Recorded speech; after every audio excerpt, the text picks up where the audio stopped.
오늘 말씀의 제목은 믿음이 나를 구원한다 하는 제목으로 하나님의 마음을 전하도록 하겠습니다. 여러분도 아시다시피 지금 코로나19로 전 세계가 많은 어려움을 겪고 있습니다. 특별히 자영업자 같은 경우는 막다른 골목에 달하는 사업주가 얼마나 많은지 모릅니다.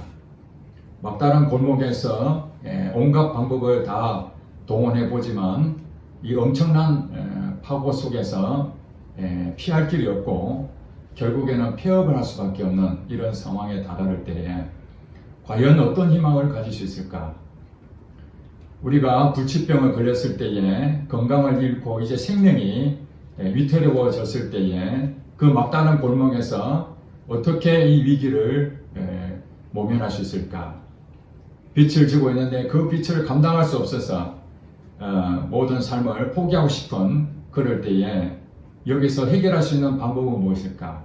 우리는 돌파구를 생각할 수밖에 없습니다.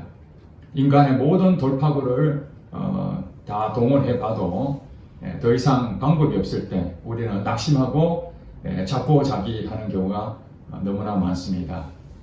그러나 우리 인생에 살면서 여러 가지 많은 막다른 골목이 온다 할지라도 희망이 있다는 사실입니다. 그 정답이 바로 예수님이기 때문입니다. 우리 다 같이 한번 따라해 볼까요? 예수님이 답이다. 예수님이 답이다. 예수님이 답이다. 예수님이 답이다. 어떤 사람도 예외가 아닙니다. 막다른 골목에 다다른 그 어떤 사람도 인간의 방법으로 수단과 방법을 가리지 않고 아무리 애를 써도 할 수 없는 그 일이 있을 때에 예수님이 답이라는 사실입니다. 그것이 오늘 본문에 나와 있는 한 여인을 통해서 막다른 골목에서 더 이상 돌파구가 없는 한 여인이 예수님이 답이라는 것을 증명해내고 있습니다. 오늘 본문에 보면은 25절에 12해를 혈류증으로 알아온 한 여자에 대해서 소개하고 있습니다. 이 여자의 이름은 밝혀지지 않았지만은 그가 질병에 걸렸다는 것을 알 수 있습니다. 이 혈류병은 피가 멈추지 않고 계속 내리는 그런 병입니다. 오늘 우리들은 이런 병에 대해서 그렇게 많이 나타나지 않지만은 과거에 이런 병이 있었던 것 같습니다. 이 혈류증은 당시 이스라엘 백성들에게 이 병을 걸린 사람들은 부정한 병이다 해서 요즘 코로나19처럼 자가격리, 확진 판정 받은 사람 자가격리에 들어가는 것처럼 부정한 사람들은 어떤 부정한 시체를 만졌다든지 부정한 물건을 만졌다든지 부정한 짐승을 만졌다든지 여러 가지 그런 부정한 것들에 대해서는 이스라엘 공동체에 서로 전면되지 않게 하기 위해서 격리를 시킵니다. 즉 이 말은 이 혈류증을 앓았던 이 한 여인의 그 삶은 사람들하고 같이 함께 할 수 없는 상태라는 것입니다. 질병에 걸린 것도 억울한 일인데 가까이 지내보자 하는 그런 가족이나 또 이웃이나 이런 분들하고 같이 교제할 수 없는 그런 어려움을 겪게 됐다는 것입니다. 그리고 이 여인에 대해서 또 소개하기로는 26절에 이렇게 나와 있죠. 많은 의사에게 많은 괴로움을 받았고 가진 것도 다 허비하였을 때 아무 효험이 없고 도리어 더 중해졌다. 이렇게 우리에게 내용을 알려주고 있습니다. 우리도 아마 어떤 정말 불치병에 걸리면은 그것을 고치기 위해서 막다른 골목에 있을 때에 그 최대한 자기 노력을 했다는 것을 알 수 있습니다. 병을 고칠 만한 명의를 찾아다녔다는 것이죠. 한 명도 아니고 수많은 의사에게 찾아가서 자기의 증상을 설명하고 약을 처방을 받았지만은 지금 어떻다는 것입니까? 많은 의사에게 진료를 받고 약을 처방받았지만은 차도가 없었다는 것입니다. 그래서 많은 괴로움을 받았다. 이 의사로부터 고침을 받는다는 그런 희망적인 것보다는 이건 도저히 안 될 것 같다. 그러나 어쩔 수 없이 한번 해보자. 그러니까 의사를 찾아갈 때의 그 기대가 결국에는 의사의 처방을 통해서 낫지 않았을 때에 그 많은 괴로움을 당했다는 것을 알 수가 있습니다. 의사 찾아갈 때 그냥 빈손으로 갔겠습니까? 약값을 들고 갔겠죠. 그래서 자기 가지고 있는 모든 재산을 다 낭비했다는 것입니다. 여기서 자기 재산뿐만 아니라 시간도 낭비했습니다. 왜냐하면 이 여인은 혈류증을 앓았던 그 횟수가 12년이 됐다고 말하고 있기 때문에 그렇습니다.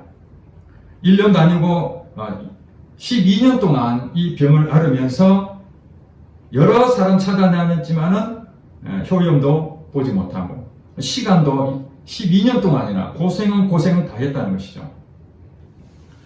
결국에는 효용만 없을 뿐만 아니라 도리어 더 중해졌다. 더 생명에 대해서 더 어려워졌다 이렇게 볼 수 있는 거죠. 그러던 차에 사실은 이 한 여인이 가지고 있는 모든 정보를 동영해 봤을 때에 이 여인에게는 아무 희망이 없다는 것입니다. 한마디로 말해서 이 여인에게 돌파구가 없는 상태에 왔다. 인간의 힘으로는 더 이상 방법이 없다.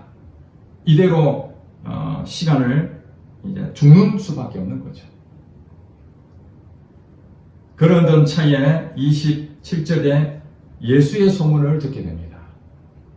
우리가 오늘 이 땅에 살면서도 많은 사람들이 어려움을 겪고 있는데 예수님에 대한 소문을 들을 수가 있겠죠. 누구를 통해서 듣습니까? 이미 복음을 들었던 교회 다닌 하나님의 신실한 우리 성도들을 통해서 가까운 이웃들이나 지인들에게 이런 소식을 전하죠. 예수님을 통해서 내가 구원받았고 나의 모든 문제들이 예수님을 통해서 회복됐다라는 그런 사실들을 그들에게 이제 전하게 되는 것이죠. 그런 것처럼 당시에도 예수님께서는 이 지방 저 지방 이렇게 두루 돌아다니면서 복음을 전했습니다. 복음을 전할 때마다 많은 사람들이 그 가르침에 놀라움을 표했고 또 그 병자들도 많이 왔습니다. 당시에 또 귀신 들린 사람들도 많이 왔습니다. 사실 예수님의 소문을 듣고 왔던 대부분의 사람들은 문제가 있었던 사람들입니다.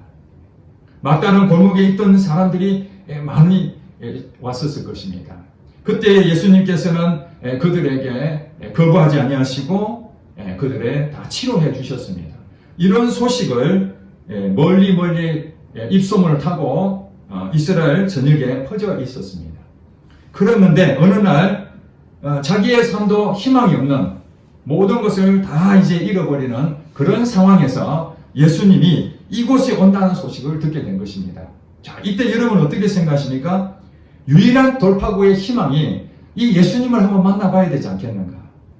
다른 지방에서 예수님은 그 병자들을 다 고쳤다는데 혹시 내 병도 고치지 않겠는가 하는 희망이 생겼지 않겠습니까? 그래서 이 여인은 원래 자가격리해서 사람들하고 접촉해서는 안 되는데 예수님이 오신다는 그 소식을 듣고 집에 가만히 있을 수가 없었습니다. 이렇게 죽느니 차라리 사람들에게 질타를 받더라도 그 무리 가운데에 들어가서 예수님을 꼭 만나봐야 되겠다. 그래서 27절에 보니까 예수의 소문을 듣고 무리 가운데에 끼어 뒤로 와서 예수님의 옷에 손을 대게 됐습니다. 한두 명이 아니라 멀리서 있는 것이 아니라 수많은 군중들이 예수님의 소식을 듣고 구경 나온 것이죠. 그 각자의 그 상황이 어떤 형편인지는 우리가 다 알 수는 없지만 진짜 예수님을 꼭 만나야 되겠다 이런 사람도 있겠지만 많은 사람들은 예수님의 소식을 듣고 정말 그럴까 하는 의심의 그런 눈초리도 보인 사람들이 있었을 것입니다. 어쨌든 오늘 본문을 통해서 봤을 때 그 많은 사람이 예수님 앞에 왔지만은 단 한 사람, 바로 이 한 여인, 혈류증을 앓았던 이 한 여인이 그 무리의 틈에 끼어서 멀리서 지켜보지 아니하고 지금 예수님의 그 가까이 우리가 눈에는 보이지 않지만은 잠깐 좀 비켜주세요 이러면서 예수님 앞에 왔다는 것이죠. 그리고 예수님 정면으로 보지 못하고 예수님 뒤에서 옷을 살짝 만졌다는 것입니다. 여러분, 옷이 우리 몸에 딱 달라붙으면 금방 그것이 알겠지만은 통짜로 되는 겉옷, 이런 것은 너덜너덜하지 않습니까? 내 몸의 신체에 조금 떨어져 있는 그런데 옷을 이렇게 살짝 댄다 해서 아무런 그런 눈치를 못 챌 정도로 이 여인은 그런 부분이죠. 예수님 옷자락에 손을 댔다는 얘기는 예수님을 만지면 안 되잖아요. 이게 부정한 일이니까. 사람을 접촉하면 안 되기 때문에 옷이라도 만져야 되겠다. 그런 마음으로 살짝 옷을 댔다는 것입니다. 그런데 신기한 일이 생겼습니다. 29절에 보니까 이에 그의 혈루 근원이 곧 마름에 병이 나은 줄을 몸에 깨달으니라. 손만 갖다 댔는데 예수님이 한 것은 아무것도 없습니다. 그저 예수님이 입고 있던 그 옷에 손만 댔을 뿐인데 갑자기 자기 몸에 피가 흐르던 그것이 갑자기 멈춘 것을 본인이 증상을 알았습니다. 많은 의사들에 가서 온갖 좋은 약을 다 먹어봤지만은 차도가 없고 오히려 더 중해졌던 이 여인이 예수님의 옷에 손을 대는 그 순간 놀라운 일이 생기게 된 겁니다. 기적이 일어난 것이죠. 이 여인에게 기적이 일어났습니다. 자, 이 여인이 어떻게 해서 기적이 일어났는가 하는 것입니다. 그 내용에 대해서 28절에 이렇게 소개하고 있습니다. 이는 그 여인이 예수님의 옷에 손을 대는 그 이유를 설명하고 있습니다. 이는 내가 그의 옷에만 손을 대어도 구원을 받으리라 생각했다는 것입니다. 이게 굉장히 중요한 것입니다. 이 혈루증을 알았던 이 여인이 예수님의 옷에만 손을 대도 내 이 병이 나을 것 같다. 그런 것이 느낌이 온 거예요. 한마디로 요즘 말로 말하면 삘이 딱 온 것이죠. 느낌이 온 것입니다. 아, 내가 예수님 옷에 손만 대도 나을 것 같아. 이런 느낌이 확 온 것이죠. 그래서 자기도 모르게 예수님의 옷에 손을 댄 것입니다. 이 부정한 일입니다. 이 죄를 범한 거예요, 이거는. 그럼에도 불구하고 남들의 시선이고 율법이 뭐고 이게 중요한 게 아니라 자기는 살아야 되겠다는 오직 유일한 한 가지 희망은 바로 예수님 앞에 나가서 예수님을 만지는 것입니다. 예수님의 옷을 만졌다는 것은 부정한 일인데도 불구하고 예수님을 접촉했다는 것이죠. 신체적인 접촉이 결국 예수님과의 만남이 되었다는 것입니다. 자, 우리가 생각만 했죠. 예수님의 옷에 손만 만져도 대어도 내가 나을 것 같다 하는 그 생각을 여기에 기록했는데 이 생각을 누가 알겠습니까? 본인밖에 모르죠. 혈루증을 알았던 이 여인만 아는 거예요. 그 많은 사람 중에서 저 손만 대면 나을 것 같다 하는 그 삘이 온 것을 이 여인만 알고 있었는데 실제로 아시는 분이 또 있었던 거예요. 여기에 기록된 것은 그 여인이 고백한 것이 아닙니다. 이것이 바로 예수님께서 이 여인이 그렇게 생각하고 손을 댔다라는 것을 이미 알고 계신 거예요. 어떻게 알았습니까? 그 겉옷을 만진 부분에 예수님에게 신체가 접촉이 된 게 아니에요. 아까도 말씀드렸지만 밀착된 게 아니라 통으로 돼 있는 것이기 때문에 사실 내 몸에 신체적으로 느낄 수가 없는 거예요. 그런데 오늘 본문에 보니까 그 신체에 입고 있던 그 옷에서 뭐가 빠져나갔다는 것을 예수님이 알았다고 그렇게 말합니다. 자, 30절에 예수께서 그 능력이 자기에게서 나간 줄을 곧 스스로 아시고 이렇게 말씀하시죠. 예수님이 옷을 입고 있었는데 그 옷에 능력이 있었다고 말하고 있습니다. 그러니까 그 여인만 손을 잡아서 닿는 게 아니고 어떤 사람이든지 예수님의 옷을 만진 사람은 그 능력이 다 임할 수 있다는 것입니다. 몇 년 전에 어느 교회에서 집회를 한다고 해서 제가 갔습니다. 그 강사 목사님께서 몇십 년 전에 한국에서 엄청난 기적을 일으켰던 분 중에 한 분이었어요. 그러다가 미국으로 이제 가서 사역을 하셨다가 한국으로 오신 지 한 10년 정도 됐는데 집회를 한다고 해서 제가 참석해서 했는데 오늘 이 말씀 그대로 실질적으로 그것을 보여주겠다고 하시는 거예요. 2000년 전에 예수님이 하신 얘기입니다. 옷에서 능력이 나간 이 사실이 오늘 현재도 일어나는 걸 보여주겠다. 그래서 거기 있는 성도 중에 아무나 나오라 그래서 자기 옷을 잡아라 그랬어요. 자기 옷을 잡으면은 그런 능력이 나갈 것이다. 실제로 그 나온 사람 몇 사람이 있었는데 옷을 잡는 순간에 그 즉시 어떤 능력이 나타나는 것을 그 현장에서 제가 보게 됐습니다. 그분은 이것을 그대로 믿은 것이죠.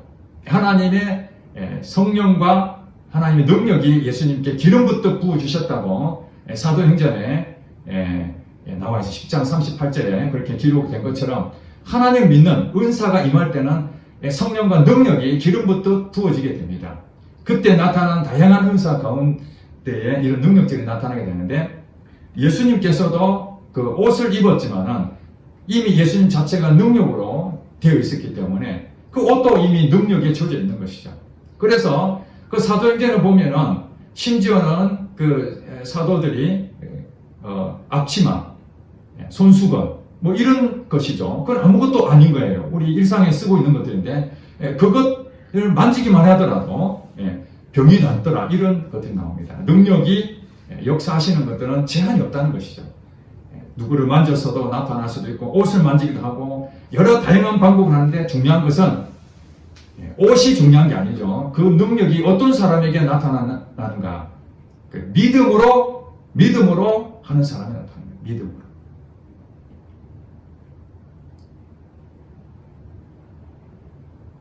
(34절에) 예수께서 이르시되 따라 내 믿음이 너를 구원하였으니 평안히 가라. 내 병에서 너희가 건강할지어다. 이렇게 설명하고 있습니다. 예수님께서 자기의 이 능력이 나간 옷으로 통해서 능력이 나간 그 상황을 이미 다 알고 계셨고 그 여인이 그 옷에 손을 대면은 나을 것이라는 것도 그 생각까지 예수님 다 알고 계셨습니다. 그러나 이 사실은 다른 사람들은 아무도 몰랐어요. 31절에 보니까 제자들이 여짜오되 무리가 에워싸 미는 것을 보시며 누가 내게 손을 대었느냐 물으시나이까. 예수님, 아무도 된 사람이 없습니다. 지금 그 얘기입니다. 설령 됐다 할지라도 누가 됐는지 어떻게 알겠습니까? 이 많은 사람이 가득 차서 지금 예수님 앞에 서로 지금 한번 보려고 나오다 보니까 막 미는 사람이 많으니까 예수님의 옷자락에 손을 댄 그것을 확인할 길이 없었다는 거예요.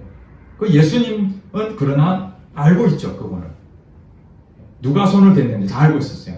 그러면서 누가 손을 댔지 하고 둘러보는데 그 여인이 예수님이 자기를 찾는다는 것을 알게 됐습니다. 그래서 예수님 앞에 두려워 떨며 33절에 여자가 자기에게 이루어진 일을 알고 두려워하여 떨며 와서 그 앞에 엎드려 모든 사실을 예수님 앞에 고백합니다. 내가 손을 댔습니다. 이렇게 고백합니다. 자, 예수님께서 그에게 말씀하신 것을 주목하시기 바랍니다. 34절에 따라 너의 믿음이 너를 구원하겠다. 다른 게 아니다. 거기에 수많은 사람들이 모여 있었지만은 손을 댄 사람은 바로 이 여인 한 사람밖에 없다는 거예요. 10명이든 100명이든 1000명이든 그 왔던 사람이 다 이 여인처럼 예수님이 어쩌라만 손을 대도 내가 나을 것이라고 그런 생각을 한 사람이 누구든지 손을 댔다면 다 나을 것이라는 거죠. 특별히 이 여인만 낫는 것이 아니라는 거예요. 너의 믿음이 너를 구원하겠다. 그러므로 내가 믿으면 나를 구원하는 것입니다.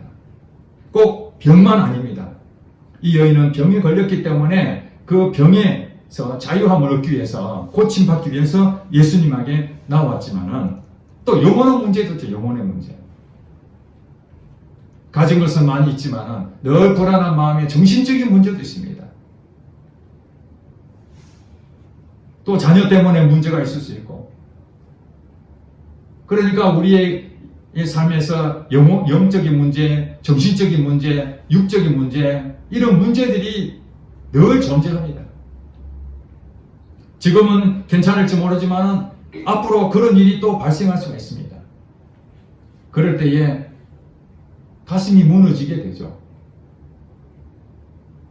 아주 가벼운 것은 얼마든지 그걸 이겨낼 수가 있습니다. 인간이라면은 쉽게 그것을 이길 수 있는 건 자기가 힘을 써서 하면 됩니다. 그러나 이 여인처럼 12년 동안이나 의사를 찾아다니고 열심으로 모든 것을 자기 인생 전부를 걸었어도 결국에는 남는 게 아무것도 없을 때에 누가 답인가? 바로 예수님이 답입니다. 아니라는 사실입니다. 하나님께서 요한복음 3장 16절 말씀에 하나님이 세상을 이처럼 사랑하사 하나님이 우리 사람을 사랑했다는 것입니다. 왜 그렇습니까? 죄로 말미암아 이 땅에 저주가 임했는데 우리는 저주 가운데 살고 있는 거예요. 질병도 저주 가운데 하나일 수도 있습니다. 영적인 문제, 정신적인 문제, 육적인 문제, 그 모든 부분에 저주 가운데 있을 수 있어요. 그러나 이 저주 가운데서 다시 생명을, 복을 받게 하시기 위해서 하나님께서는 우리 사람을 사랑하사 독생자를 주셨으니, 독생자가 누굽니까? 예수 그리스도시. 예수 그리스도. 하나님의 아들로 이 땅에 오신 예수 그리스도를 우리에게 주셨으니 이는 저를 믿는 자마다 멸망치 않고 영생을 얻게 하려 하시다. 영원한 생명을 얻는다는 것. 그것이 바로 예수님이 이 땅에 오신 이유입니다. 요한복음 10장 10절에 내가 온 것은 내 양으로 생명을 얻게 하려고 오셨다고 했습니다. 예수님이 이 땅에 오신 것은 내 양으로 생명을 주려고 오셨다는 거예요. 이 생명은 영적인 생명, 육적인 생명 다 포함할 수 있습니다. 예수님이 이 땅에 오신 그대로 하나님이 이 세상을 사랑하사 모든 사람을 사랑하사 예수님이 이 땅에 오셨는데 모든 의사들의 가도 아무 효용이 없고 더 중해진 이 여인이 예수님 앞에 나와서 한 것이 아무것도 없습니다. 그저 손을 대서 나을 수만 있다면 하고 나온 그 여인에게 예수님은 하나님의 사랑을 그대로 전해준 것입니다. 그 하나님의 사랑으로 그는 병에서 자유함을 얻었습니다. 생명을 얻게 된 것입니다. 육적인 생명을 얻게 된 것입니다. 이 여인이 예수님을 따르는 사람이 되는 것은 기정사실 아니겠습니까? 육적인 문제를 해결하신 분이 영적인 문제도 해결해 주십니다. 빛이 있는데 그 빛을 평생 갚을 수 없는 그런 막다른 골목에 있을 때 자포자기하고 낙심할 수 있는 그런 상황에서 오늘 12회의 혈루증을 앓았던 이 여인처럼 예수의 소문을 듣게 되면 설마 내가 지금까지 열심히 노력해도 아무것도 빚도 못 갚고 노력해도 방법이 없었는데 인생을 낭비하고 허비했는데 예수님이라고 별 수 있겠어? 그리고 멀리서 구경처럼 바라봤다면 오늘 이 여인의 병이 나은 그런 체험을 할 수가 없을 것입니다. 기적을 체험할 수 없을 것입니다. 오늘 이 땅에 수많은 사람들이 빛에 허덕인 사람이 있습니다. 그 중에 어떤 사람은 빚을 다 갚을 수 있고 어떤 사람은 빚을 못 갚고 이것이 아니라 자기가 갚을 수 있으면 열심히 해서 갚으면 되겠지만 도저히 갚을 수 없는 상황이 됐을 때는 낙심과 절망이 오게 되죠. 그때 어디로 가야 됩니까? 예수님에게 가야 됩니다. 그 예수님에 대한 소문을 누가 내야 됩니까? 바로 우리가 내야 됩니다. 우리 성도들이 하나님의 나를 통해서 역사하셨던 그것을 그들에게 증거를 하는 거죠. 예수님이 어떤 분이신지, 하나님이 세상을 이처럼 사랑하사 독생자를 주셨는데 그 독생자를 믿는 자마다 멸망치 않고 영생을 얻은 자가 바로 나다. 그 일로 인해서 내가 빚도 갚게 됐고 내 병도 고치게 됐고 막다른 골목에서 돌파구가 열렸다. 바로 예수님이 정답이다 하고 그들에게 복음을 전할 때에 그들도 똑같이 12회를 앓았던 혈루병의 그 여인처럼 나도 예수님에게 가봐야 되겠다. 예수님에게 가봐야 되겠다. 사는 길이 그거밖에 없다. 그래서 예수님의 복음을 듣고 변화되는 그런 역사가 일어난다는 사실입니다. 건강한 자에게는 의사가 쓸데없고 병든 자에게라 쓸데가 있느니라. 내가 의인을 부르러 온 것이 아니라 죄인을 부르러 왔다. 마태복음 9장 12절부터 13절 말씀에 그렇게 말씀하고 있습니다. 예수님이 땅에 온 것은 돈 많고 지위가 높고 예수님이 필요 없고 내가 주인으로 사는 그런 사람들에게는 사실 아무 쓸데가 없습니다. 자기가 건강하다고 생각하는 사람은 예수님 앞에 아무리 좋은 복음이 들려도 오질 않습니다. 와도 구경꾼밖에 안 됩니다. 그러나 나는 죄인이고 나는 병에 걸렸고 나는 연약하고 내 힘으로 열심히 해봤지만 아무것도 할 수가 없다. 그것을 철저히 깨달은 사람들은 예수의 소문을 듣고 바로 여기가 돌파구구나. 바로 여기가 사는 길이구나. 내 그동안 인생을 허비하고 낭비했지만은 내 예수님께 인생 전부 걸어야 되겠다. 그것이 바로 믿음이라는 거예요. 히브리서 11장 6절 말씀에 믿음이 없이는 하나님을 기쁘시게 할 수 없다. 예수님께서도 끊임없이 우리에게 요구한 건 뭐냐면은 내 믿음대로 될지어다. 네가 그것을 믿느냐? 그대로 될지어다. 믿지 않는 것과 믿는 것은 이렇게 차이가 납니다. 예수님을 눈앞에 보고도 믿지 않는다면은 아무것도 얻을 수가 없습니다. 이 한 여인처럼 믿음을 가지고 자기의 삶을 예수님한테 헌신하고 고백할 때에 믿음을 보일 때에 회복한 것처럼 이 사례를 오늘 우리에게도 똑같이 보여줍니다. 우리는 예수님에 대한 소식도 듣고 예수님이 하나님 아들이라는 얘기도 다 알고 있고 예수를 믿으면 천국 간다는 거 다 알고 있고 아무것도 염려하지 말고 다 맡겨라 다 알고 있습니다. 다 알고 있는데 이 여인처럼 그 옷에 옷자락에 손을 대는 믿음의 행동을 안 한다는 거예요. 문제는 우리가 믿는다면 그 믿음에 대한 행동을 해야 되죠. 그렇지 않습니까? 이 옷에 손을 댔다는 것은 그 믿음에 대한 행동을 한 거예요. 이 여인이 그 옷에만 손을 대어도 구원을 받을 것이라는 그 믿음이 있었지만 그 믿음이 나타나려면 손을 대어야죠. 생각에 머무는 사람이 굉장히 많습니다. 그래, 예수님께서 나의 주인이고 예수님께서 나의 모든 길을 인도하실 것이야. 그러면서도 예수님에 대한 부분에 손을 대지 않고 여전히 자기 생각대로 자기 방법대로 열심히 노력해 봅니다. 결과가 어떻습니까? 결국에는 다시 예수님 앞에 나와야 됩니다. 예수님 앞에 나오면은 믿음을 보이면은 신기하게도 놀라운 일이 벌어지게 됩니다. 많은 사람들은 놀라운 일이 벌어지면 믿으려고 합니다. 순서가 바뀌었어요. 믿음은 바라는 것들의 실상이요 보지 못하는 것들의 증거라고 히브리서 11장 1절 말씀입니다.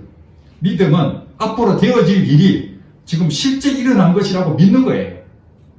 지금 내가 빚이 잔뜩 있어서 도저히 갚을 수가 없는데 이미 예수님 앞에 나와서 믿으면은 이 모든 빚이 다 갚아질 것을 믿는다면은 그 믿음으로부터 시작이 될 때 비로소 하나님께서 천사를 동원해서 눈 깜짝할 사이에 또 어떤 상황에 따라서는 좀 길어질 수 있겠지만은 반드시 하나님께서는 이 모든 부분들을 회복해 주실 것이라는 거예요. 그것이 믿음에 대한 실상인 거예요. 자꾸 확인하고 믿으려 하지만은 많은 사람들이 예수님 따라다니면서 기적을 다 봤습니다. 자기가 아니라 옆에 사람들 기적을 베푼 것을 예수님이 기적 베푼 걸 자기가 경험하지 않고 옆에 일을 자꾸 봤습니다. 아, 저 사람 간증도 듣고 저 사람 간증도 듣고 그러나 자기에게는 간증이 없습니다. 믿지 않기 때문에 그렇죠. 믿음으로 고백하면은 자기도 그 사람처럼 간증거리가 나올 수 있습니다. 남들 하는 거 다 봐도 결국에는 내 것이 아니면은 그 믿지 못하게 되는 것입니다. 사랑하는 성도 여러분 정말 앞뒤가 다 막혀서 돌파가 없습니까? 여러분 노력해서 지금까지 했는데 얻은 것이 없습니까? 이 여인처럼 오히려 지금 상태가 더 나빠졌습니까? 예수님에게 믿음으로 나오게 되면 예수님께서 여러분의 주인이 되실 것입니다.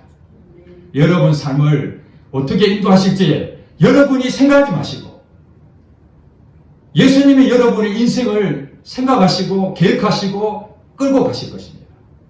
그것이 우리는 뭐냐면 전적으로 맡겨드리는 거예요. 전적으로. 내 삶을 전적으로 맡겨드릴 때 하나님께서는 놀라운 방법으로 우리가 상상하지 못할 방법으로 기적을 베풀어 주십니다. 그런 사람들은 오늘 진짜 믿는 사람 가운데 굉장히 많이 있습니다. 그러나 교회를 다닌다고 해가지고 듣기는 많이 듣는데 믿음의 고백을 하지 못하고 여전히 내 방법대로 이 여인이 과거에 많은 의사에게 자기 인생 전부를 걸고 가봤지만 다 실패했잖아요. 돌파가 없는데 다시 또 그 길을 간다면은 예수님을 떠나서는 아무것도 열매를 맺을 수가 없다는 거예요. 예수님 안에 거하서 예수님 나의 주인으로 다시 한번 오는 믿음으로 반석까지 세워진 그 집으로 여러분 될 때에 예수님이 여러분 인생 어떻게 책임지실지 기대하셔도 좋습니다. 지금 당장에 아무것도 안 일어나도 그 믿음으로 가면은 하나님께서 놀라운 방법으로 여러분을 인도해 가실 줄로 믿습니다. 아멘. 기도하겠습니다.